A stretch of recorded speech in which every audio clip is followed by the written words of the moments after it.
Si Taguro.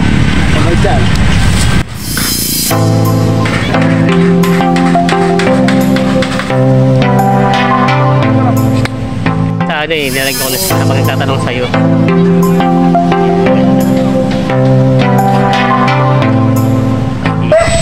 Ayan mga Talongs TV, ito po si Boss Di Chavez. May nandito yung kanya mga kambing na binibenta, mga bower. Ayan. Ito yung malaking kambing na nakita natin kanina sa sa auction. Ayan, uwian na nga. Ito na yung ba ito? Ba ito?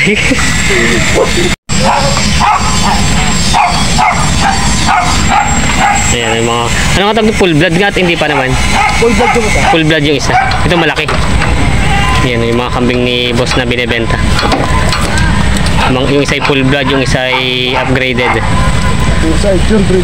Pure breed. Yung binababa na. Gaganda ng mga kambing, ang laki. Ito nga isa ay tumitimbang ng pinakamalaki. Ito. Oo. Meron na sa 85 85 to 90. to 90k daw ito, kilos daw ito. Yan, laki. Ang laking boar. Ito ang full blood. Yan. Boss, ako yung magtatanong lang sa'yo na nakatanungan, ilan taon ka na nag-aalaga ng kambing? Bago lang yun, mga 2 years na. Bago pa lang, 2 years pa lang. So, paano mo naisipan, kasi siyempre maraming gusto na mag-alaga ng ganitong kambing. Paano mo na naisipan na ang kambing ng yung alagaan kaysa bakaw kalabaw? Sa kambing kasi, maliit ang kapitan. Yun ang inaano mo din. Oo. Katulad din. Kapitan, maganda naman na kitaan. Magandang kitaan. Ayan, si Sus. Yun ang kagandahan po sa kambing, kumbaga kumpara sa mga bakat kalabaw. Malaki ang kapitan sa bakat kalabaw. Oo.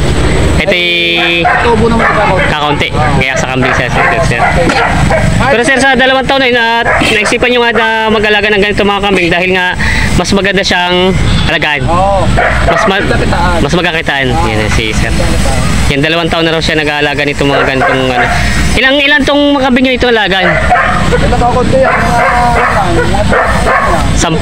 Pero mga kumbaga yung magagandang lahi niya, meron din upgraded. Yan mga nagtakbuhan na. Yun pala. Yung mga alaga ni boss na kambing. Yan. Ito na po yung mga kambing niya.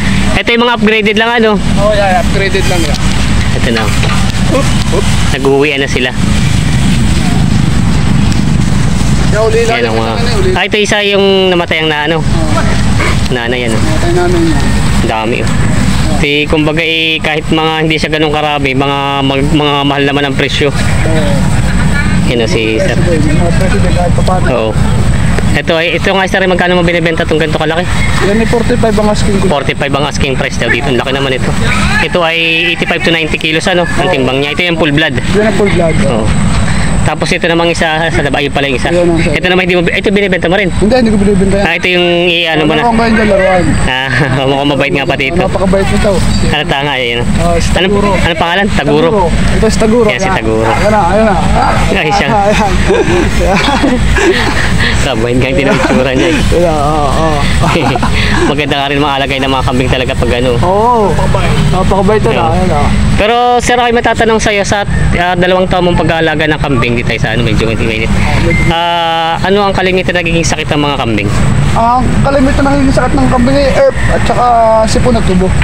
Herp, ano ba yung herp? Yung parang yung nagkakasakit dun sa nagmamouth disease. Mouth disease. Anong kalimitan ng gamot naman dun pag nagkasakit ng ganun? Sa akin ay quick heal. Meron na din. Yan din. Ipapakita natin yung gamot. Quick heal. Yan, ipapakita si boss na ginagamot sa yan. Ito. Yung quick heal daw. Yan ang ginagamot niya. Kumbaga ito yung pinapahid lang sa kanilang. Spray lang ito sa umaga at saka sa hapon. Yun. Quick heal. Oo. Marami naman ito sa mga port. Big sabihin ko yung sa ubot sipon naman, anong ginagamot mo? Sa akin kasi herbal, oregano. Oregano, pwede naman pala. Kumbaga parang sa tao, mas magaling yung ganong herbal. Yan. Oregano lang. Yan yung oregano lang daw. Kumbaga hindi nyo man ginagamutan ng ibang gamot. Sila sana sa turok. Oo. Pero sa tagal mo sa 2 taon na yun, yung bang namatayan ka na kaya? Marami na beses ako namatay, lalo ng mga bisiro. Hindi mo naisipan tumigil? Hindi ako susuko.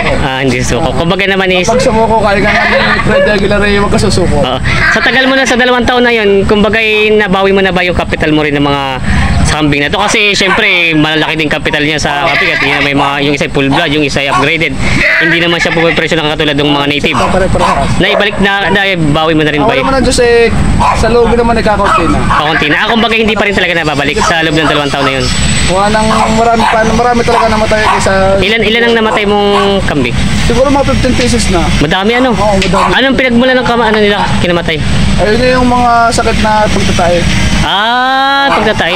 Pagtatay yun. Pero yung ibig sabihin nila meron silang nakakausap din ako yung iba, yung bloated, hindi ka pa naman naka-experience ng bloated. Na-experience na ako isang beses pala ng bloated. Sabi siya yung nangyari. Pero namatay din siya. Namatay din. Ayun, yun pala yung mga... Kumuha ako ng mga idea sa mga online. Oo. Wala rin nagawa. Wala din. Kumbaga hindi rin epektibo. Hindi rin effective. Oo, kasi yung bloated yata yung talaga pinagmumulan ng kamamatay ng mga hayop. Yun ang pinakamatinding kalaban ng bloated. Ayan. Yung sister po ay, ilan ang pangalan sir? Darwin Di Chavez. And Darwin Chavez. Isa po ay may alagang 10 kambing isang full blood at isang upgraded. Ito ba yung upgraded din? Hindi. Hindi. Pure breed. Ito pure breed naman siya. Yan. Yung namang Anglo Nob na yun, galing kay Elias Bower yan. Yan, Elias Bower daw. Yan mga ni boss. Pero magtanong ako sa iyo, paano nalalaman yung kasi meron full blood, upgraded. Paano malalaman yung sa kambing? Yung Sa kambing? Oo, kasi tinitingnan ko kasi yung postura ng mga paa. sa paa nalalaman. Pag malaki yung mga paa, tsaka yung balingusan. Kailangan Yung sa nose. Oo. Oo. Kapag ganito, ayun, katulad dito. Yan. Andito Roman nose. Oo. Flat siya. Flat nose. Oo. Ito yung Ito pure breed. pure breed. Yan. Pero doon sa mga gusto mag-alaga ng kambing na anong mapapayo mo? Kasi yung may natanong ako minsan na ibang mga tao na yung mga nagpinunta natin, mas maganda ba yung mag-umpisa muna sa native o direkta na sa ganito mga full blood? Mag-umpisa po ka sa upgraded. Upgraded. Kasi pagdating po sa mga native Oo. at upgraded, mas pabor po sa mga mas mabenta sa market ang upgraded. Upgraded. Kasi pagdating sa meat production, mas malaki na ang ibibigay niya. Kasi yung native ay maliliit lang. Oo. Ayan, maliliit lang doon. Pagdating sa meat production, malalaki na ang upgraded compared sa native. Oo. Yan yung kambing ni sir.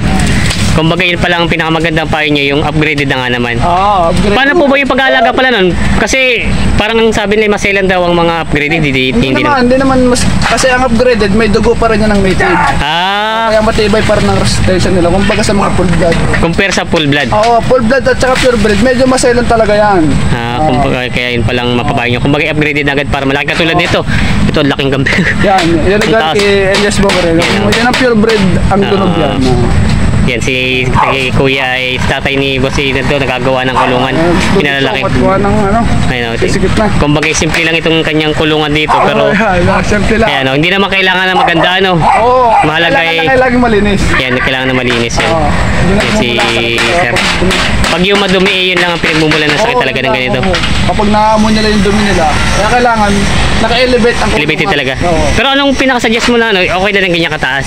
Oo, okay lang yung ganyan kataas. Pero pagdating sa mga farm kasi, kailangan talaga Mas mataas. Oo, Para yung singaw ng hindi na maamoy. Yan. Eh ano ba kalimitan sa klima naman? Anong kalaban ng kambing? lamig. Lamig talaga. Pag nag-ulanan na. Oo, pag natulang lamig. Yan ang pinaka... Kinit na maulang problema. Okay. Pabor sa kambing yun. Kumbaga pag mainit, pabor naman sa kanila. Yan. Ay, ito yung may tatanong pa pala ko sa ano bang pinapakain mo dito yung mga upgraded at full blood at mga ano. Anong kalimitan pinapakain mo dito sa yung mga alagang kambing? Damo lang, more on feeds talaga. More on feeds. Mas more in feeds ka. Anong klaseng damo naman ang pinapakain? Yan, free-range naman kasi sila dito. Ito pala. Yan o. Ito daw ay pre-range lang sila. Free-range sila dito. Yan, Yan, oh. mas saka yan, gusto nila yan. Dahon ng Yung kumbaga ito yung mga hinaabot nila. Oh. duhat. Dahon ng duhat. Oo. Sila yan. Tsaka damo lang talaga. Kung ibig sabihin hindi ka na nangungumpay. Nangungumpay naman ako pagka umuulan. Anong kinukuha mong mga klaseng... Pierre, kahit pinipig. Ay, pilipil talaga tsaka na pierre ang pinaka-the best. Oo. Yan, tapos nagpipids. Ilang beses mo pinapakain ng pids ang iyong mga alaga? Umaga tapon lang, umaga tapon. Kung kumbaga parang pinakamerenda nila. Oo. Eh, yung... Umaga bago labas. Tapos, Tapos tsaka sila pre-range. pre-range na sila. Tapos paghapon, pagbalik, Sa hapon, pag pinasok tsaka na feeds ulit. Gano'ng karami? Ito sa ilang sako mo ito sa isang buwan? Ilang sakong kaya nila kainin na feeds? Itong ilang piraso to? 10, no? Oo. Kasi lahat kumakain yun ng pizza eh. Sa mga 2 sako. 2 sako, hindi ka naman lugi sa pakain sa iyong... Hindi naman. Magkano ba isang sako ng feeds? 1.5 eh. Sa isang buwan? 1.550 ako. Kasi grower gamit eh. Grower ang gamit mo. Kung bagay 1,550, 2 sako sa isang buwan, Oo. hindi maabot ng tatalos 4,000. Oo, kasi sa isang araw eh, nagkukusobo sila ng may 5 kilo. Marami din talaga. Kung bagay ito pala talaga medyo, kung pag-umpisa pa lang talaga, medyo pag may na loob mo, Kailangan talaga eh, may budget din konti. yun, kasi ito katulad ito, binenta ni boss kanina doon, hindi pa nabili. Kung bagay budget na rin sana din sa ibang maiwan. Oo, budget na ulit ka. Kasi sa naulit ka. Oo. Presyo na stable pa rin daw. Stable naman. Oo. Kung baga ang presyo ng mga ganito, nagbabago din, yung mga full blood, tsaka yung kaninang binibenta mong dalawa. Nagbabagong. Yung ibig sabihin, nababa din ang price niya. Oo, nababa din naman ang price niya. Lalo na kapag may kasabay. Halimbawa, makakabili ng 2 full blood. Oo. Mumura na yung mabibenta yung isa. Oo. Ibababa na presyo ng isa. Kung bagay natatawaran din naman. Natatawaran naman. Pero yung mga bago mag-umpisa, kasi napansin ko, natanong ko rin sa'yo kanina, ilan bang required na pag-aalaga ng kambing? Kunyari, sa babae o barako, ilan ba sa barako ilan na kailangan? Sa barako, kung mukha ka 2, mas maganda. Mas maganda ang 2 barako. Kasi para may pangagaw yan. Kung bagay may Oo, may kasalisay na, Oo, pamalit. silosil mo yung isa para bumaba yung isa. Oo, yun. Yun ang kalimita sa mga pre-range. Pre-range. Kung bagay sa dalawang barako, yung ilang babae? Pwede yung capacity kahit 10 na babae. 10 babae. Kung bagay sa isang barako, 5 babae. Oo, 5 Ayan, babae. yan. Pwede naman pala po yun. Mas maganda yun, para hindi masyado napapagod. Yung pinaka, anong tawag lang, yung ganador nga ba? Oo, Yan. ganador. Yan si Sir At. Ito po yung nakita natin sa kanina sa livestock. Binibenta niya po itong dalawang niya. Kambing na yun, yung isang full blood. At ito ba hindi naman ito. Ito yung alaga niya daw. Oo, laruan ko ito makabito. Mabait nga, mabait ito sa Taguro daw. Yan. Kaya yung mga tinan natin kay Sir. Sir ay gumawa ng isang maliit na kulungan dito. Tinan niyo po, ito yung kulungan niya. Simple lang talaga siya. Kayang-kaya ng kahit ordinaryong karpintero. Tinan niyo po. Yan, may bubong na yer. Tapos sinapinan nila ng sako. Tapos ito naman si Kuya ngayon. Nagkakarpintero si Kuya ng dinudugtungan at para dumadami daw po ay. Yan. Yan si Sir ay, kumbaga marami kasi Sir nagtatanong ng mga OFW. Ang dami halos sa OFW na gusto mag-alaga ng mga kambing. Kasi hindi ko alam kung bakit. Pero dapat di ba dito naka-focus ka din sa pag-alaga? Paano ibang trabaho niya rin? May trabaho yung iba. Pwede naman siyang iwanan? Oo, pwede naman siya kuha. Basta may pagkain. Pagkain? Oo. Pagkain. Bago ko malis, Pakainin mo muna? Okay. Yun po pala. Yan yung mga kambing ni Sir. Ito po yung kanina. Ito yung binibenta nyo kanina, ano? Oo, yan. Yan o. Ganda, ito yung upgraded. Pure breed. Pure breed. Pure breed. Yung pure breed daw.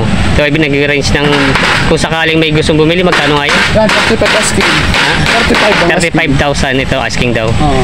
Ilan taon na yan sa rin 12 kanya? months. 12 months pa lang. Nag-iisang taon pa lang. Mabawasan pa yun. Mabawasan. Ito naman nasa na ba yun? Parang ilan lang Sir yung babae mong ayun pala. Isang ito. Din lalaki. Lalaki din yun. Lalaki na benta na. Kaya binibenta mo to. Sobrang dami ng lalaki na yung alaga. Lalaki na. Oo. Ito naman maliliit na ito. Puro lalaki din yata. Lalaki din yun. Isa ngayon. Benta puro ko rin barako. yan. Yan, pambenta ko rin. Ito yung magkano naman to kung bibenta mo 10k to? na lang yan. 10k na lang. 10,000 daw. Ito ibig sabihin ni anong to? Upgraded. Hindi, pure breed na rin yan. Pure breed na rin siya. Nanay niya na yun eh. Yung kanina yung malaki. Oo, pure breed na yan. Yan ito po. Ito naman hindi na binibenta siguro at isang babae na. Binibenta. Oo. Yan eh, alaga ko. Alaga na doon. Pet ko na yan. Nag-iiwatan ko ba kayo ng itong makulit natin kanina pati. Sadyang na kanina pa siya napapansin ko talaga malapit siya sa tao. Yan, dikit ng dikit. Si Taguro. Yan, si Taguro daw yan. Yan, si Sir ay 2 taon pala nag-kambing pero hindi pa rin pala nababawi yung iyong kapital. Babawi. Ang pinaka hindi makawala na lang dyan yung tuwa.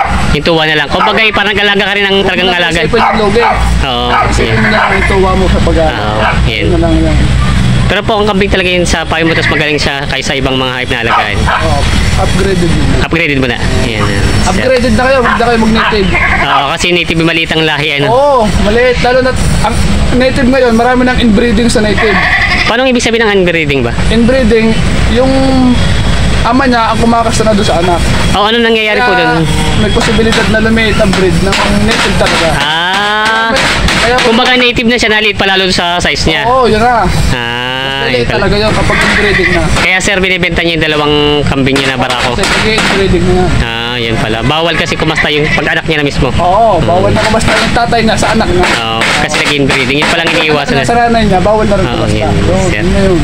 Yan, si sir, at nagawa si sir nga dito ng medyo malit-lit na kulungan nila para paglalagyan. At ang required po sir sa kambing na ganito, talagang kailangan niya meron siyang kulungan na titirahan. Oo, kailangan naka-elevate pa. Elevated kasi yung singaw na lupa. Naaamoy niya yung dumi niya, doon nakakasakit. Yun ang pinagmumulan sa akin ng mga kambing. Ayan, marami si sir dito. Kung tutuusin ito kumpara sa native, marami na mabibili sa native. Kaya lang mas maganda lang yung ganito at medyo maganda-ganda ibenta. No? Maganda presyo na. Tsaka pagdating sa mga meat production talaga, Oo. mas malaki Mas malaki ang ano niya. Oo. Mas malaki ang timbang niya, mabigat siya. At malaki nga nilalaki nito. Yan si Cesar, kuya. Tanawin natin si kuya. Kuya, kamusta naman po ang inyong ginagawa? Ayos na. Kayo pala nagkakarpentero nito. Wow! Suportado niyo ang inyong anak sa kanyang ano. Kaya walang ginagawa dito. Oo. Yan. Tulungan. Yung tulungan ni kuya sa paggagawa. Ito po kailangan talaga po medyo may butas-butas para yung dumi nila hindi babanas. baba na yan. Yan ang kinikarpentero ni kuya. Ito po ay ilang kulungan, parang mga 6 na kulungan na ano. Malay, wala yung malong yung isa. Maluwag yung isa. Ngayon, pinaka doon lahat maraming sama-sama. Pwede magsama-sama kasi sir pala ako napansin ko lang doon sa pinuntan ko palang kay AZ Farm at saka kay yung pinsan niya. Parang hindi nila pinagsasamang maghiwalay yung mga babae at lalaki. Kasi nasisira ang breeding kapag ano. Pero sa'yo, okay lang. Okay lang sa akin kasi mga ano naman ang akin, mga upgraded lang. Upgraded lang. Kumbaga pag yung mga full blood talaga hindi pwede. Hindi pwede. Masisira ang breeding kapag ano. Parang ibig sabihin masisira ang breeding. Yung gusto mong breed, hindi mo makukuha. Yun kasi nababa yung ano niya. Kasi may posibilidad na kastahan ng kastahan. Kastahan ng kastahan. Pero yung babae, hindi mo naman gusto doon para sa babae. Kumbaga pinagpapares nila. Yung inyo naman papares-paresin mo na. Kumbaga yung inyo naman ipaparamihan talaga. Pararamihin lang talaga. Yan. Kumbaga hindi naman siya naghahabol ng mga ganong ano. Hindi natin kailangan habulin yun kasi Medyo sensitibo. yung ganun. Tsaka hindi natin kailangan habulin yun kasi ang lupang ito, hindi ito amin. Yan, Nagkakaryente lang. Kumbaga inangupahan lang kayo. Upahan lang. Inupahan lang daw pala din. Ilan sir ang inyong alagang mga mga babae? Parang puro barako nakita ko dito kanina. Lima. Lima yung babae. Tapos yung barako, 5 din. 5 din. Talagang magbabawas din talaga kaya parang bibig. Nagbabawas ako ng lalaki. Yan. Kasi kumbaga inang magkakagawa sila sa kastahan. Marami na rin nabenta. Yan, marami na rin kayo nabenta sir. Marami. Kaya lang hindi pa nga rin nagbabalik yung puhunan. Hindi pa nababalik. Mahal-mahal din yung mga kambing na to ay. Yan. Puntahan mo natin yung mga nagtatanong po ano po ang ginagamit na gamot ni Sir Di Chavez sa kanyang mga kambing sa pagtatae.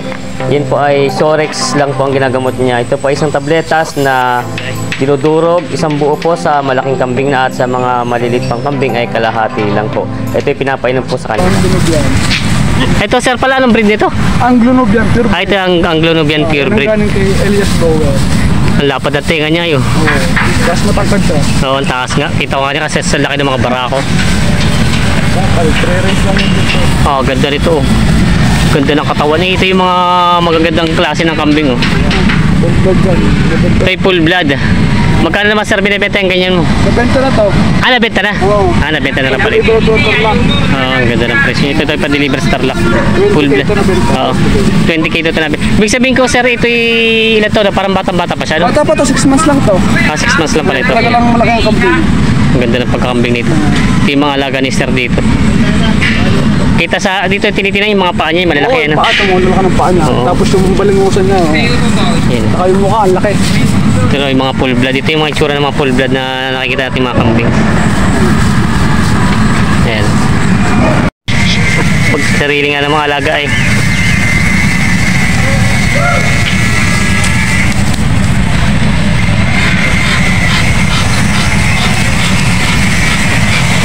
Para ko na yan, naman yan.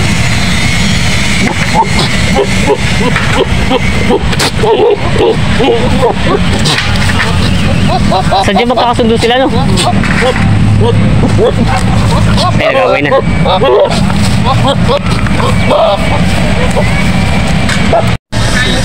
Ayan yung mga interesado sir na gustong bumili ng mga binibenta niyong kambing.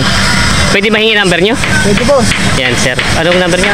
09455 So 09455 39 66 08 yan. Yung pag yung mga interesado bumili daw, gusto bumili ng kambing ni sir. Yung kanyang ibang mga kambing ditong barako, yung dalawang ito ay binibenta daw. Yan eh, PM na lang. Anong pangalan nga ulit sir? Darwin Di Chavez. Darwin Di Chavez. O Yan. kaya sa Facebook. Anong Facebook page nyo? Hindi, sa Facebook lang. Sa Facebook na lang. Darwin Di Chavez. Darwin Di Chavez yan. Ilalagay natin yung kay sir na Facebook para makapag-ano kayo sa kanya, makapag-message kayo. Yan. Yan. Salamat sir. Sige boss. Tayo. Magbaba yan, magbaba.